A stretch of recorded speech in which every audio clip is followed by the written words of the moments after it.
All eyes on this car in Pecatonica today. This discovery could crack one of the longest running cold cases in our area's history. You see dozens of first responders spending most of the day in the Pecatonica River after fishermen found what could be a key piece of evidence to bring closure almost 50 years in the making.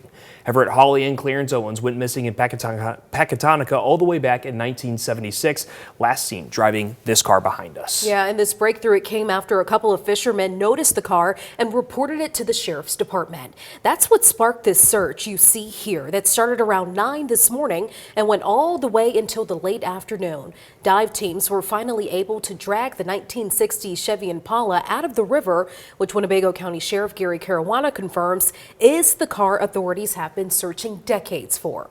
He also says this is just the start of what he believes will be major findings in the case over the coming weeks. It's definitely the car. So yeah, I do believe that there's going to be more findings as we able to go through the investigation, which again we're going to drill down on and be investigating the next whatever few weeks. And I think we're going to get to a conclusion here soon.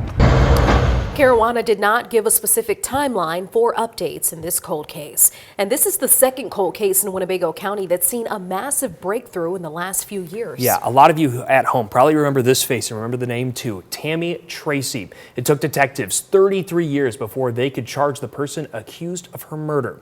She went missing back in 1987 when the 19-year-old went to Searles Park to wax her car. She was never seen alive again. Her body was found a year later, almost 18 miles away from Searles Park. Her body was decomposed to a point that investigators who found those remains didn't know if they belonged to a man or a woman. Despite police telling us in 2020 they knew with absolute certainty who the killer was, there was not enough evidence to charge him.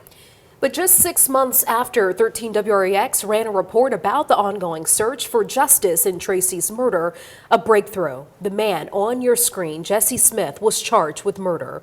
Though 3.5 years after those charges, a finish line isn't in sight as of now. Smith is back in court next Monday. And we'll be watching both of these cold cases closely, and as soon as we learn more, you'll be the first to hear on our 13 News app. Of course, we'll have it on air here on 13 News at 4, 5, 6, and 10 as well.